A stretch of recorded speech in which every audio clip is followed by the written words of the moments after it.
American imperium that is taking over the world are all meant to serve one mission: to pave the way for the state of Israel to wage a big war. And as a consequence of that big war that Israel is going to wage, the territory of the state of Israel is going to dramatically expand to encompass the biblical frontiers of Israel, of the Holy Land. Bible says, from the river of Egypt to the river Euphrates. That's not true. The Quran proves that that is false. The Holy Land does not exist from the river of Egypt to the river Euphrates. That is false. But it's there in the Bible. They put it in. And so Israel has to wage a big war which will dramatically expand the territory of the state so that Israel will control the Suez Canal tomorrow. And Israel will control the oil of the Gulf tomorrow. And there would be a concomitant attack on the US dollar. And the US dollar collapses, and when it collapses, it will bring down the whole world of paper money with it. This is our lecture on Islam and the international monetary system.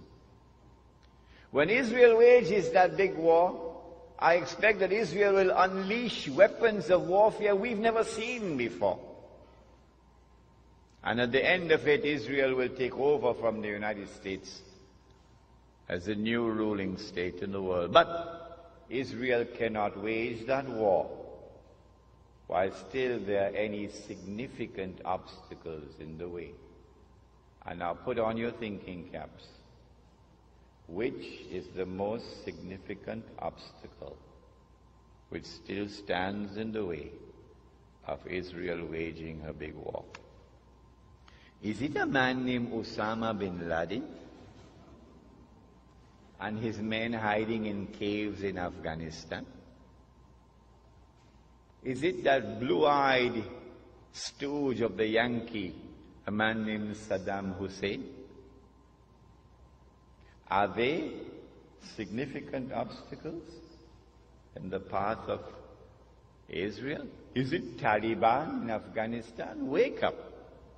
None of these are significant obstacles in the path of Israel. Israel has one major obstacle in its way that must be removed before Israel can wage that big war.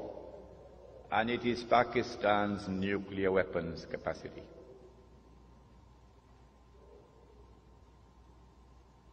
And coupled with that is Iran's missile capacity. And so all the hullabaloo we're going through now, all the maneuverings on the chessboard of the world, are all intended to culminate with the destruction of Pakistan's nuclear capacity. That is around the corner. That's about to take place. Pervez Musharraf, of course, is playing a very significant role in it.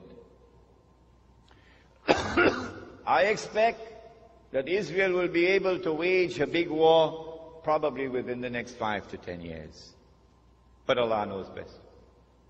When Israel wages that big war and replaces the United States as the ruling state in the world, the first ruling state was Britain. The second ruling state was the United States.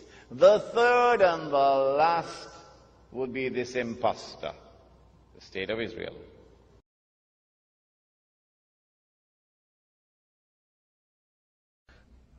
You know, you're supposed to bury your dead and forget about it, because she didn't get a chance to bury her father.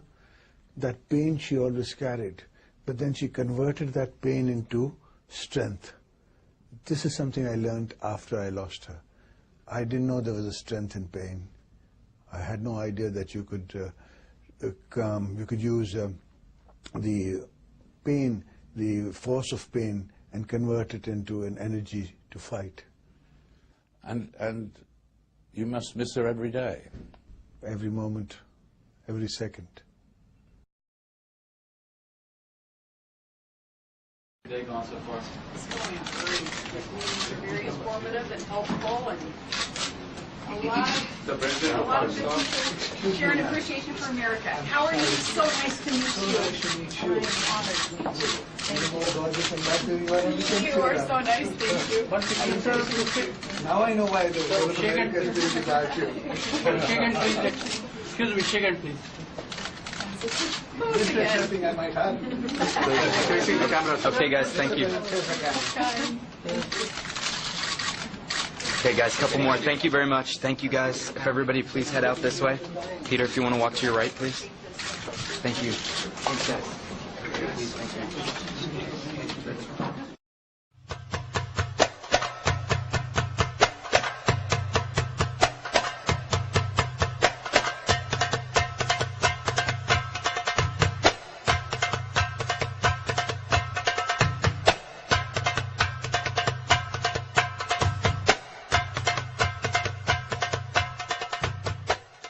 In Pakistan, meanwhile, the first apparent U.S. missile strike since Barack Obama became commander-in-chief. At least 17 people were killed, and the world is getting an early sample of the new administration's war on terror. Let's head over to the Pentagon. Our correspondent Barbara Starr is standing by. What happened, Barbara? Well, Wolf, the president is now exercising his authority as commander-in-chief, and the world is watching. Do solemnly swear. Just as President Barack Obama was sworn in on Tuesday, General David Petraeus was in Pakistan pressing top officials yet again to crack down on militants. The first sign the Obama administration's not going to ease up on the hunt: 2 CIA missile strikes Friday killed more than a dozen people in the tribal region. There have been some 30 strikes like these over the past year. The new president is making clear the deteriorating security situation in Afghanistan and Pakistan will get more attention. This is the central front in our enduring struggle against terrorism and extremism. CNN has learned from a top U.S. official the missile attacks are authorized under a covert program which has been briefed to Mr. Obama. The reason for the program's existence? To target and kill senior al-Qaeda and Taliban leaders and keep survivors on the run. Suspects may be tracked for weeks before strikes are called in. Under George Bush, the president did not have to approve each strike beforehand. It's believed Mr. Obama, for now, has the same arrangement, according to U.S. officials. Even during the campaign, candidate Obama made clear he wouldn't hesitate to cross Pakistan's borders. If we have actionable intelligence about high-value terrorist targets and President Musharraf will not act, we will. In an interview Friday with Wolf Blitzer, Musharraf, now out of office, said Pakistan doesn't expect the U.S. strikes to stop. Well, nobody in Pakistan is comfortable with strikes across the border. There is no doubt in that. Public opinion is very much against it.